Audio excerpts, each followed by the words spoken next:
And we're back. Welcome back. Hey guys, it's your girl Amuka here, the latest mama in town. Cause girl, I'm a mother, no drama, period. As you can see by the title of this video, this is part 2, but basically this is me explaining my labor and delivery process. I had told last week the traumatizing events that led up to the birth of my child. So now I'm going to tell you about my real labor and delivery experience. You all know that I had preeclampsia, severe preeclampsia. I had to give birth to my son 6 weeks early. He came on Mother's Day. He was due on Father's Day. Mother's Day is May 8th, so he came the first week of May. And Father's Day is June 19th, about the second or third week in June. That is a long time. He had so much time. He needed to keep baking, so I had a premature baby, but to God be the glory. He is alive, he is well, he's breathing, he's eating, he's doing well. He's doing really good, and he's pooping a lot. My mans can poop. But anyway, we move. And before we go, if you are new here, welcome. My name is Ormuka. I make videos about weddings, about marriage, about Christianity, about faith, about everything I do not know. Whatever you need to see, you can see it on my channel. I just talk about the journey of life as myself. And I just like to share it with the world. If anyone benefits from it, that's amazing. If anyone just watches me for entertainment, even better. So yeah, if you are not subscribed, please join the journey by subscribing down below, and let's get straight into today's video.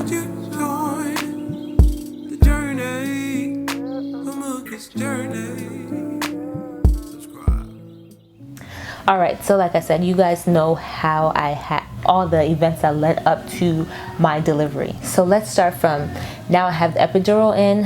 I am in active labor, and with epidural, right, as you know, everyone's like, give me an epidural, I don't want to feel this, it's so painful, blah blah blah, right? Yes, let me tell you, I don't know if it's my body. Epidural made my whole, from my chest, like below my rib cage down, it made it numb, right? So I didn't feel anything. You could touch my leg, squeeze my leg, I wouldn't feel it. And my legs felt like they were as big as an elephant's leg. They were so heavy, I couldn't walk. You know, when you take an epidural, you're not allowed to walk or do anything yourself. You won't even be able to, I don't think. So now I have my epidural, you know, I'm chilling, I'm able to sleep, I'm just, you know, sleeping, and they will come and turn me, and since obviously, like, even though I was in active labor and I was having contractions, meaning that I was induced, like, they needed to put me in some positions to help me dilate faster and everything, with the peanut ball and the medicine ball and all that stuff. But because I had an epidural already, I couldn't bounce, I couldn't move, change position, so I was just on the bed. So my nurses, I had one really sweet nurse, amazing nurse, I loved her so much. I can't remember her name though. She would come and put me in different positions that would help, and these were positions that even for me, I had thought about them, like, towards my birth plan anyway. So they would come and put me in those positions and everything to help me dilate. So for anyone asking, what does labor feel like? What do contractions feel like? What does it feel like? From my experience, even with an epidural, you'll be numb, right? You'll be numb. But when it's time to give birth, you will know. So here was my experience. I thought I had to poop, and I was like, Reggie, I need to poop. He said, you need to poop, like, they're gonna come check you if you're dilated, so can you just hold it and wait 30 minutes? I was like, no, I don't want to poop on the table, so you're gonna have to carry me to the toilet, help me to poop, clean me, and then bring me back. Reggie was just like, just wait a little, 30 more minutes before they check you. I'm like, I have to poop. It was so painful. I was like, this is the most painful. And throughout my pregnancy, as I said, I was constipated. So I was like, finally, I'm going to be able to poop, like a real poop. Reggie was like, just wait. I'm like, I have to poop. I literally was squeezing my nyash. I was holding it, and I was like squeezing, like, God, please let this poop not fall out. I don't want it to be like diarrhea type poop, like whatever it is, I need to poop. So Reggie clicks on the call button, clicks, like, the nurse comes, and I'm telling her, like, look, I gotta go to the bathroom. I need to go to the bathroom. I'm not using that mobile bathroom that's beside me. I need my privacy for this one. They're like, you have an epidural, you can't, you know, it's okay if you poop on the table, we don't judge, blah blah blah. I said, no, I'm judging. Already I didn't come prepared. I didn't get to shave, breath. I didn't get to do anything to prepare. My wig was already partial, the glue had already come off because obviously I had been there already for a week. Everything, I was not ready at all, nothing.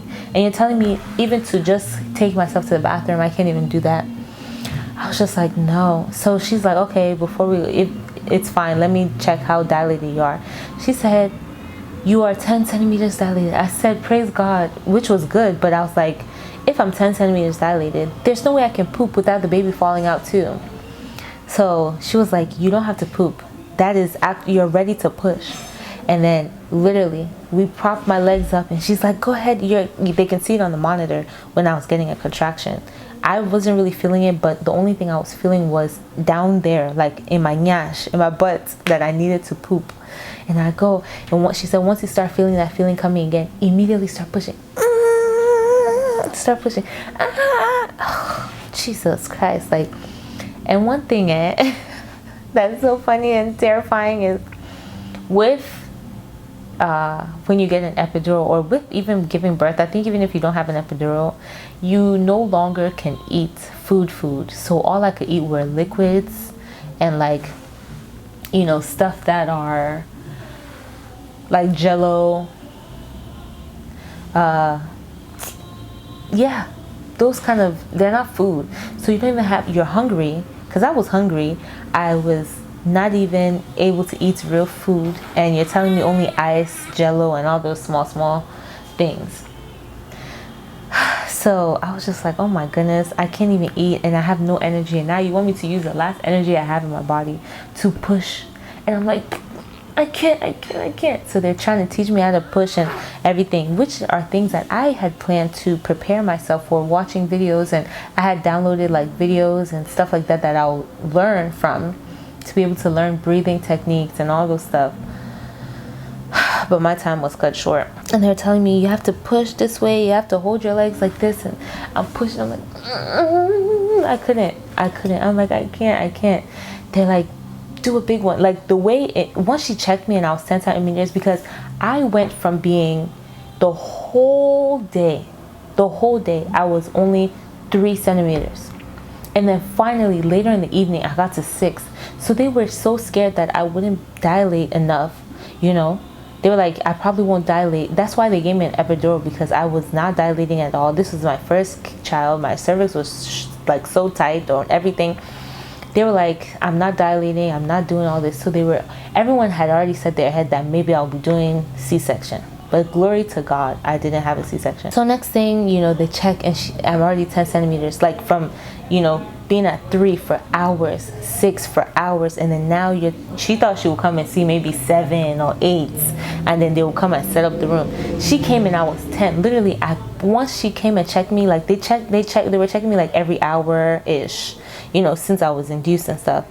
And next thing, like at one point when they saw that it wasn't really changing, they decided to wait till like maybe, you know, they were giving it a few hours. So next thing she comes and she sees 10, immediately everyone, like it was like, you know, setting up everything, the babies, the way they put the baby under that warmer thing and everything. They were quick, and the doctor, they immediately page him. I see him, they putting him, all the things on him. I'm just watching everything. I'm like, what in the world is happening? You know, I'm like, what is going on? I'm just looking like, is everything, what's happening?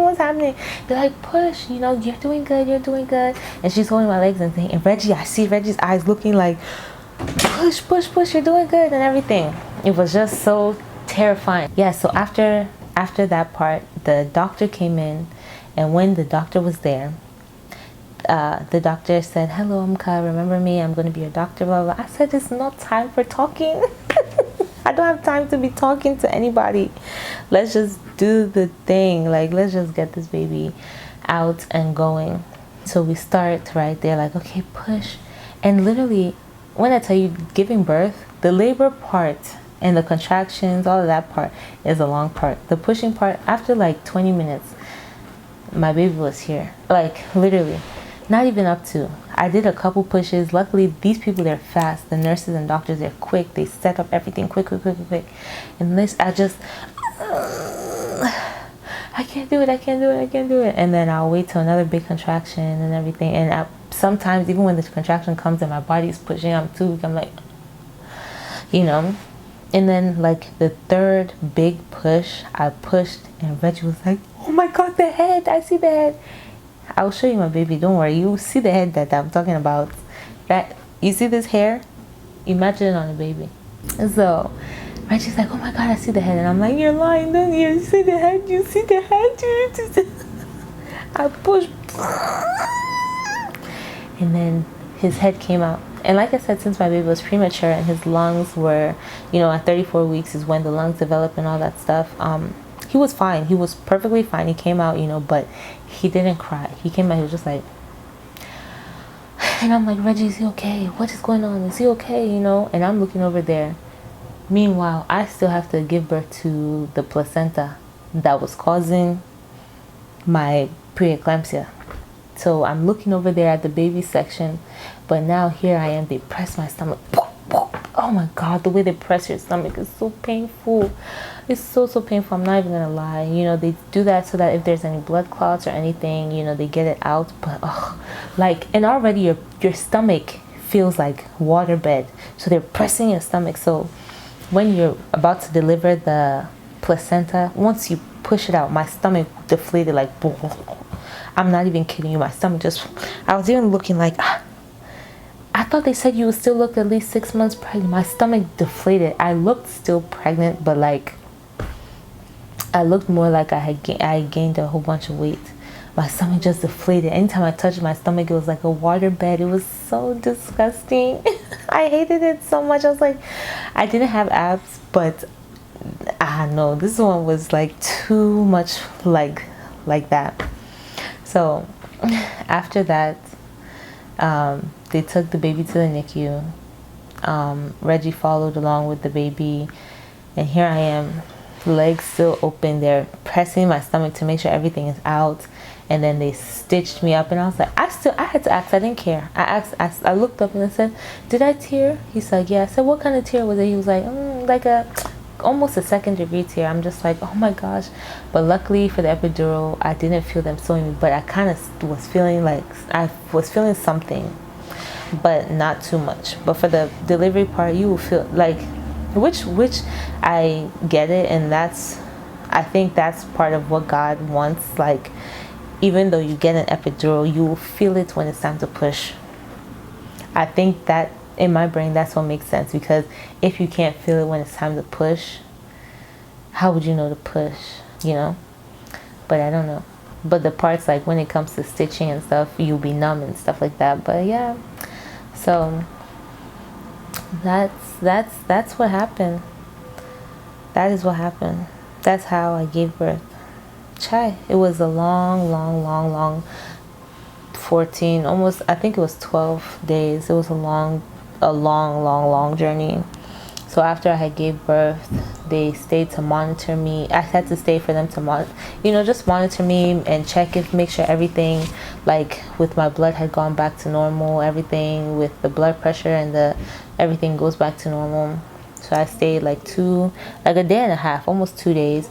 And then even though I was discharged, my baby, being he was premature and he needed to learn how to eat, learn how to adjust his body temperature, learn how to do everything, breathe. He needed to learn how to do all those stuff. So he was in the NICU for almost 3. So he was in the NICU for 3 weeks and 2 days. So he was there for a while. And literally after giving birth, the next week was my baby shower. I put on my poofy dress, and I just we had a virtual baby shower. So we live in Missouri, my family and everybody lives in Maryland. So since our baby shower was virtual baby shower, as you guys saw, I posted it. It was a virtual baby shower, so no one saw that I didn't have a belly anymore. But one of my neighbors that helped take me and Reggie some pictures for my video shoots, my pregnancy video shoot, she was like, where's your belly? And I'm like, oh, my belly's at the hospital. He's born. He was born. She was like, but you're having I was like, yeah, he came 6 weeks early because I had told her I was due in June, but he came 8th of May. And yeah, she was like, oh my goodness, what a blessing, and everything. So yeah, the next week I was outside, makeup done, hair done. acting like, you know, there's a baby still in my belly, because somebody had said on my baby shower, oh, let's see the belly, you know. But quickly the host of my baby shower kind of, you know, quickly ran over that, so that I don't have to feel pressure to tell everyone that I've had the baby yet. My baby was still in the NICU, you know, still trying to learn how to live. So I didn't feel like sharing that information yet till he was discharged and came home, and my mom was home here with us. But yeah, it was a long journey. It was a scary, traumatizing, terrifying journey. But to God be the glory, my son came and he's healthy, he's happy, he's home now. He's the one making all those sounds, if you can hear it. And yeah, I'm here in his room just admiring his beautiful face. And that was basically how I gave birth. That was my labor and delivery experience. This is the story time part. I wanted to kind of break down some things. Being that it has been 5 weeks already, I probably forgot a lot of stuff, but I'm going to put together the video of me actually in the hospital, all those stuff happening from the beginning, like when I was getting in the wheelchair and they were rolling me to go to the maternity suite, to the maternity ward and all that stuff. Everything. I have like little clips and stuff of that, and then I'll put that together for you guys if you're interested. You're not going to see all my goodies and all my parts and stuff, but you will see me in my labor and delivery room pushing, and I wasn't crying, but I was pushing, and I was just like so frustrated, like, why do I have to do this? But yeah, that is my experience. That is how that was my labor and delivery story. That is what happened, and my baby is here. He's healthy, he's happy. I thank God that my mom is here to help me. Oh my gosh, I don't know what I would do if my mom was not here. Oh my Jesus. Even as we're at the hospital, you know, when it came to questions about my health and stuff, thank God we have iPhone and FaceTime. She was able to, you know, answer those questions. It was a long journey, you know, basically being in labor for almost a week. That, even though I technically wasn't, I technically was, you know, because they started inducing me, then they stopped it, then they, like, literally, you know, so I was in labor for a week. Yeah, I was in labor for a week. But yeah, that is my story. That is how, you know, I gave birth at 34 weeks. My baby's due date has not even come yet. He was due on June 19th, and it's not even June 19th yet, but he's here. He is over a month old, and we're happy. We're just learning and adjusting to him being home now. But everything worked out for good, because I was so worried because I was not prepared. But God said, don't worry, I always provide for my own. He used what we were going through to actually prepare us, to actually bring us closer to him, and to actually silence us to hear his voice. This experience brought me and Reggie so much closer as a couple, and so much closer to God, because we had no one to say, oh, hello. Like, sometimes you can't pick up your phone and call your friend and say, oh, this is what I'm going through, what should I do?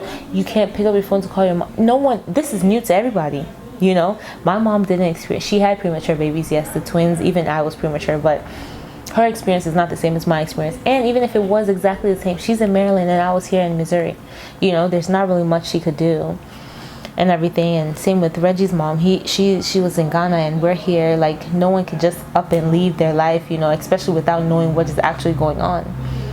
So it was like an experience where we had to sit down and say, God, look, we need you right now. And we got closer to God, you know, through this whole thing.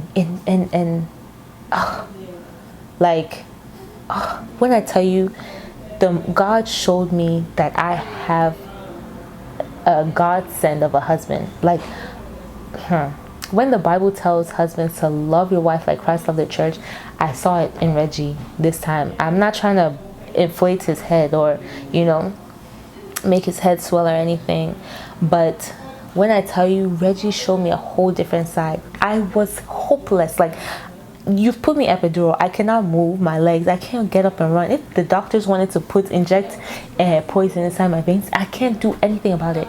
But Reggie was on it. He kept watching and monitoring every single thing they were doing, everything he would ask questions, anything that was concerning.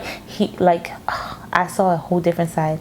Even me thinking like, oh, you know, I wasn't prepared, I didn't shave and prepare myself for birth, you know, things that I thought were like embarrassing, shameful. Obviously now I've just, even after I had gave birth, I had just gave birth, I'm bleeding, I have to wear these diapers and these huge underwear and these huge pads.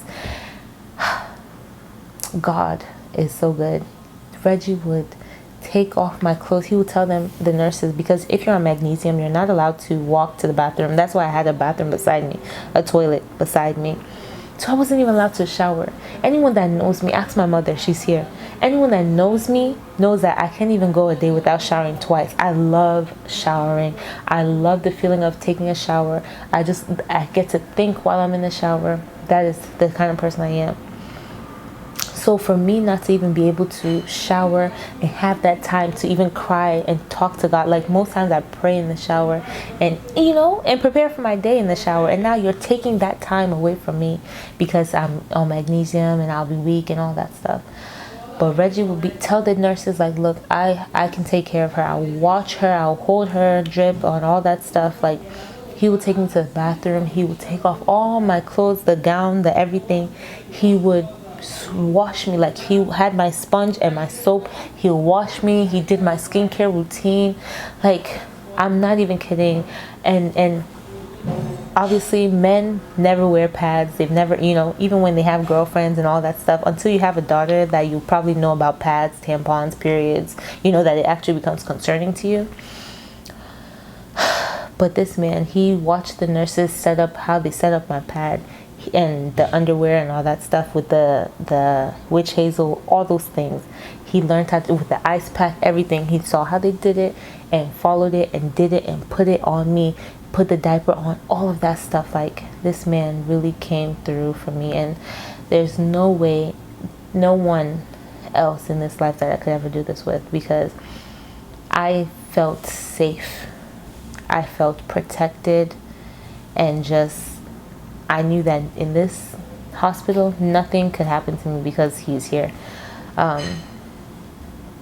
So it was an experience. It was definitely an experience, and I can't thank God enough that I had Reggie to do it with. I'm not trying to be like, oh my God, Reggie's so perfect, but if the shoe fits, you better wear it. Okay, so I'm just so grateful for that man of God because he really showed me how Christ loved the church. Like, if the church is dirty, you will clean it. It's nobody else's church but Christ's church, so he will clean it. He will, and I'm his church. He bathed me, made sure I was clean before he was even clean. He would bring my toothbrush, brush my everything, even my wig. He made sure, okay, because I felt like, what, I came on with the wig. I don't want to confuse all these people. Let me just keep my wig on and just let that be the one thing that I can control in this whole situation, being that I kept my wig on. Even though I had a bonnet on, like, I just was like, let me just keep my wig on my head, okay? I didn't have time to loosen my braids to put my afro out because they'll come and think it's a whole new patient. Let me just keep things easy for them, Even then, he'll bring my hairbrush. I'll brush my wig, put it back in my bonnet. So everything, God had a reason that everything happened that way, so that I can see that side of Reggie, see that side of our family and how it's growing, and also get closer to God, because there's no one this was the moment where I said, God, it's only you. Every situation, once in the beginning of this whole stuff, when they said they're gonna have to induce me, right that Monday when I came, after Reggie came and he prayed, I just said, well, do what you want. As long God's will prevail. It's only God's will that will happen. If you want to cut my stomach, cut it. If you want to inject my toe and put it to my face, do it. Because if it's happening, that means it's God's will, because I've left everything in God's hands, and I'm so glad I did. So my child, my beautiful boy, was born May 8th at 7:35 p.m. Mother's Day. So they gave me a nice Mercy Mother's Day cup and a card. And then he was born about 18 inches, and he was 5 pounds and 9.2 ounces. And my boy was premature. And I said, you heard me right, 5 pounds, 9.2 ounces for a premature baby. Not just premature, 6 weeks premature. And he was 5 pounds, 9 ounces. He was huge. He was huge. I mean, he's obviously tiny, but he was huge for when he was coming. So God even had said, trust me on this one. He's 5 pounds now. You wait another 6 weeks, he'll be 10 pounds. So I'm just glad everything happened the way it did. I'm so grateful to God for my husband. That word is still so weird to me. I'm so grateful to God for my husband. I'm so grateful to God for my life, for keeping me and helping me go through this whole process. Yes, it was traumatizing. Healing was a whole different experience. If you want to see a video or you want me to talk about my healing process and what I did and stuff like that, let me know. I'll film that as well now that I'm pretty much getting back into filming and stuff. But it was all such an experience. It was a lot. It was a lot. But to God be the glory. So yeah, that was my labor and delivery experience. That is how I gave birth to my baby boy, and now we're here, and we're just gonna keep going on this journey till we can't do it no more. To God be the glory for everything. Yes. Anyways, thank you guys so much for watching, and thank you guys for following along on this journey of my life. It's just crazy. This is my own little personal diary, but since I like to talk to myself, it's only right that I make YouTube videos. I'd rather talk to myself in the mirror than actually go out crazy. But yeah, it's your girl Amuka here.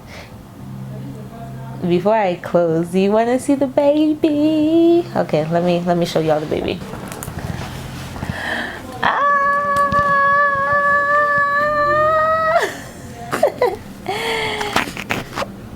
Oh my goodness, I'm a mother. This is Mr. Zycnoctis. He's sleeping. What are you doing? See that hair I'm talking about? See this hair? When he was born, his hair was straight, bone straight, black, dark hair. But this is Mr. Zeke. He's 5 weeks old and he's asleep. And this is my bestie, my second bestie. His father is my original bestie. And this is him. He's asleep. He's so opposite me sometimes. I'm like, every day I take a picture of his new outfits and we dress him like in nice clothes. Like, he's decked out. He's wearing his nice little shirt with stars and black sweatpants and nice white socks, and he had a white hat on and a white jacket today. And I wanted to take pictures, and he just was turning his face. He was doing this. He doesn't like the camera. But yeah, I'm a mom. So this is him. This is the little one. Yeah, it's a blessing, I'm not gonna lie and say, oh, everything is fine. It's a learning experience, a huge learning curve for me, but I'm excited to go through it and learn. This is my life right here. Like, chai. I think I'll make a video on postpartum, like life after having a baby. I filmed like vlogs, I have vlogs of life after, like first 24 hours with a newborn, go with me to the NICU, all that kind of stuff. But talking about it, like the emotions, everything, it's so different. It's so different. It is so different. I think I might film that maybe today, maybe tomorrow. I'm smelling the food they're making, so I want to go have some. So I probably will film it another day. But this is him. This is the man of the hour. Sleeping peacefully. Like, look at how he has skunk. He's sleeping. Reggie's twin. So yeah, anyways, you guys, let me leave him to sleep because he has to wake up in the next hour to eat. So thank you guys so much for watching. Zeke said join the journey, so please join the journey by subscribing down below. Give this video a big thumbs up, and let me know what else about pregnancy, about what is it? I still have pregnancy brain. I cannot think for anything about pregnancy, labor, delivery, giving birth, postpartum, whatever you guys want to see, just let me know and I will work on those videos for y'all. And yeah, thank y'all so much for watching. Sugar Amuka, stay blessed and not stressed, and I am out. Thanks for watching. Bye. this journey.